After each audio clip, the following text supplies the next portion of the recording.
നമസ്കാരം. വളരെ കുറച്ച് ഇൻഗ്രീഡിയൻസ് ഉപയോഗിച്ച് നല്ല എരിവും പുളിയുള്ള ഒരു ഒഴിച്ചുകറി ഉണ്ടാക്കിയാലോ? അതും 10 മിനിറ്റ് പോലും എടുക്കില്ല ഈ കറി ഉണ്ടാക്കിയെടുക്കാൻ. കൂട്ടത്തിൽ നമ്മുടെ അടുക്കളയിൽ നമുക്ക് ചെയ്യാൻ പറ്റുന്ന ഒരു പൊടിക്കൈയും കൂടെ ഞാൻ പറഞ്ഞുതരാം. എന്നാൽ വേഗം വായോ, വീഡിയോയിലോട്ട് പോവാം. ഇനി ഈ കറി ഉണ്ടാക്കാൻ എന്തൊക്കെ വേണമെന്ന് നമുക്കൊന്ന് നോക്കാം. ഞാനിവിടെ 5 പച്ചമുളകാണ് എടുത്തിട്ടുള്ളത്. കൂട്ടത്തിൽ കളറിന് വേണ്ടിയിട്ട് ഒരു 3 പഴുത്ത മുളകും കൂടെ എടുത്തിട്ടുണ്ട്. ഇനി ഒരു ചെറിയ കഷ്ണം കായം, ചെറുനാരങ്ങ വലുപ്പത്തിലുള്ള പുളി, ആവശ്യത്തിന് കറിവേപ്പില. ഇത്രയും മതിയെന്നേ നമ്മുടെ കറി ഉണ്ടാക്കാൻ. ആദ്യം തന്നെ ഒരു ബൗളിൽ കുറച്ച് വെള്ളം എടുത്ത് നമ്മൾ എടുത്ത് വെച്ച പുളി വെള്ളത്തിൽ ഇട്ട് വെക്കണം. ഇത് ആദ്യമേ അങ്ങ് ചെയ്ത് വെച്ചേക്കണേ, അപ്പോൾ കറി ഉണ്ടാക്കാറാകുമ്പോഴത്തേക്കും പുളിവെള്ളം സെറ്റായിരിക്കും. ഇനി ഒരു പാത്രത്തിലോട്ട് നമ്മൾ അരിച്ചു വെച്ച പുളിവെള്ളം ആദ്യം ചേർത്ത് കൊടുക്കണം. എന്നിട്ട് ആവശ്യത്തിന് വെള്ളം കൂടെ ചേർത്ത് കൊടുക്കണേ. ഈ സമയം തീ ഓൺ ചെയ്യണ്ട. ഇനി ഇതിലോട്ട് നമ്മൾ എടുത്തു വെച്ച എല്ലാ പച്ചമുളകും ചരിഞ്ഞരിഞ്ഞതും ബാക്കി കായവും കറിവേപ്പിലയും കൂടെ ആ വെള്ളത്തിലോട്ട് നമുക്ക് ചേർത്ത് കൊടുക്കാം. ഇനി 2 നുള്ളു മഞ്ഞൾപ്പൊടിയും കൂടെ ഇട്ട് കൊടുക്കാം. ഇത് കറിക്ക് കുറച്ച് കളറിന് വേണ്ടിയിട്ടാണേ. ഇനി നമ്മുടെ കറിക്ക് ആവശ്യമായ ഉപ്പ് കൂടി ചേർത്ത് കൊടുക്കാം. എന്നിട്ട് എല്ലാം കൂടെ ഒരു സ്പൂൺ വെച്ച് നല്ലപോലെ മിക്സ് ചെയ്ത് ഇനി നമുക്ക് തീ ഓൺ ചെയ്യാം.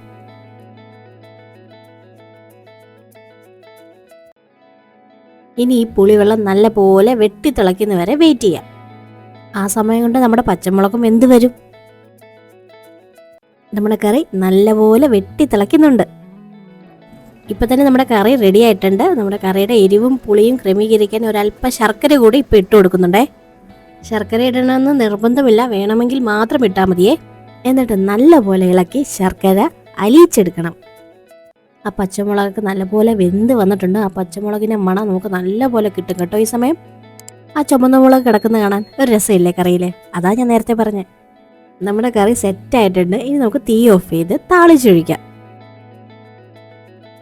നമ്മുടെ പാൻ ചൂടാകുമ്പം ആവശ്യത്തിന് വെളിച്ചെണ്ണ ഒഴിച്ച്, വെളിച്ചെണ്ണ ചൂടായി വരുമ്പം കുറച്ച് കടുകിട്ട് പൊട്ടിച്ച്, കൂട്ടത്തിൽ ചെറുതായിട്ട് വട്ടത്തിലരിഞ്ഞ ചുമന്നുള്ളിയും കൂടി ചേർത്ത് നല്ലപോലെ മൂപ്പിച്ചെടുക്കണം. എനിക്ക് ഈ ചൂട് വെളിച്ചെണ്ണയിലോട്ട് ഉള്ളി ഇടുമ്പോൾ കേൾക്കുന്ന ആ ഒരു സൗണ്ട് എനിക്ക് കേൾക്കാൻ ഭയങ്കര ഇഷ്ടമാണ്. അവിടെ ഇഷ്ടമുണ്ടോ?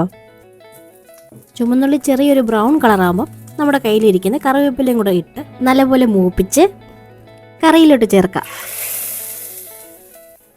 ഇനി ഇതിലേക്ക് 2 നുള്ളു ഉലുവാപ്പൊടിയും കൂടി ചേർത്ത് നല്ലപോലെ യോജിപ്പിക്കണം. അങ്ങനെ നമ്മുടെ കറി റെഡി ആയിട്ടുണ്ടേ. കണ്ടില്ലേ, 10 മിനിറ്റ് പോലും എടുക്കത്തില്ല. നല്ല ഒന്നാം തരം ഒഴിച്ചേറി നമുക്ക് ഉണ്ടാക്കിയെടുക്കാം. വാളൻപുളിയുടെ പുളിയും പച്ചമുളകിന്റെ എരിവും ശർക്കരയുടെ മധുരവും എല്ലാം ചേർന്ന് നല്ല ഒന്നാം തരം ഒരു ഒഴിച്ചുകൂട്ടാൻ. നമ്മുടെ സലീംകുമാർ ചേട്ടൻ പറഞ്ഞ പോലെ കാണാനൊരു ലുക്കില്ലാന്നേ ഉള്ളൂ, ഭയങ്കര ബുദ്ധിയാ എന്ന് പറയുന്ന പോലെ.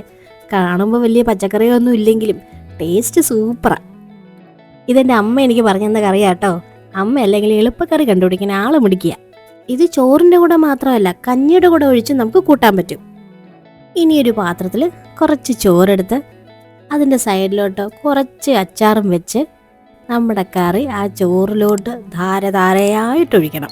കുറച്ചൊന്നുമല്ല, നല്ലോണം ഒഴിച്ചോ. ഇതിൽ നിന്ന് കറിവേപ്പില മാത്രമേ ഉള്ളൂ നമുക്ക് മാറ്റാൻ. അതൊക്കെ മാറ്റി എല്ലാം കൂടെ ചേർത്ത് ആ അച്ചാറും കൂടെ ചേർത്ത് നമ്മുടെ മുളക് പീസും വെച്ച് എല്ലാം കൂടെ ഉരുട്ടി ഒരു പിടി പിടിക്കണം മക്കളെ. അച്ചാറിന് പകരം ഒരു ഉണക്കമീൻ വറുത്തതോ അല്ലെങ്കിൽ ഒരു മുളക് വറുത്തതോ ആയാലും മതി. ഇനി ഒരു ടിപ്പ് കൂടി പറഞ്ഞുതരാം. പച്ചമുളക് 2 ആഴ്ചയോളം കേടുവരാതെ ഫ്രിഡ്ജിൽ എങ്ങനെ സൂക്ഷിക്കാൻ പറ്റുമെന്ന് കാണിച്ചു തരാം. വെള്ളമയൊന്നും ഇല്ലാത്ത നല്ലൊരു കുപ്പിയെടുത്ത് അതിൻ്റെ താഴെ ടിഷ്യൂ പേപ്പർ മടക്കി നല്ലപോലെ ചേർത്ത് വെച്ച് പച്ചമുളകിൻ്റെ മോള് വശമില്ലേ, ഞെട്ടുഭാഗം, അത് പൊട്ടിച്ച് കുപ്പിയിലോട്ട് ഇട്ട് വെക്കണം. പച്ചമുളകിൻ്റെ ഞെട്ട് കളഞ്ഞ് ഇതുപോലെ കുപ്പിയിലാക്കി സൂക്ഷിച്ചാൽ ഒരു 2 ആഴ്ച കൂടുതലോളം പച്ചമുളക് അഴുകിപ്പോവാതെ ഫ്രഷായിട്ട് തന്നെ നമുക്ക് കിട്ടും കേട്ടോ. പച്ചമുളകിന് നനവില്ലാന്ന് ഉറപ്പും കൂടെ വരുത്തണേ. ഈ രീതിയിൽ പച്ചമുളകിൻ്റെ എല്ലാ ഞെട്ടെല്ലാം കളഞ്ഞ് കുപ്പിയിലാക്കി ഏറ്റവും മുകളിലായിട്ട് ഒരു ടിഷ്യൂ പേപ്പറും കൂടെ മടക്കി ഇതുപോലെ ഭദ്രമാക്കി വെക്കണം. എന്നിട്ട് ഒരു അടപ്പ് വെച്ച് നല്ലപോലെ എയർ ടൈറ്റാക്കി അടച്ചു വെക്കണം. എന്നിട്ട് നേരെ ഫ്രിഡ്ജിൽ വെച്ചാൽ ഒരു 2 ആഴ്ചത്തോളം എങ്ങനെ പോയാലും നമ്മുടെ പച്ചമുളക് ഒന്നും ചീത്തയാവാതെ തന്നെ സൂക്ഷിച്ച് കിട്ടും. ഇതെല്ലാവർക്കും അറിയാമായിരിക്കും ഈ ടിപ്പ്, പക്ഷെ അറിയാത്ത ആർക്കെങ്കിലും ഉണ്ടെങ്കിൽ ഉപകാരമാവട്ടെ അല്ലേ? ഇന്നത്തെ പച്ചമുളക് റെസിപ്പി ഇഷ്ടപ്പെട്ടിട്ടുണ്ടെങ്കിൽ ലൈക്ക് ചെയ്ത് കമൻറ്റിലൂടെ തന്നെ അറിയിക്കണേ. കൂട്ടത്തിൽ സബ്സ്ക്രൈബ് ചെയ്ത് എന്നെ ഒന്ന് സപ്പോർട്ടും കൂടെ ചെയ്യണം കേട്ടോ. അപ്പം മറ്റൊരു എളുപ്പക്കറിയുമായി വീണ്ടും കാണാം. ബൈ.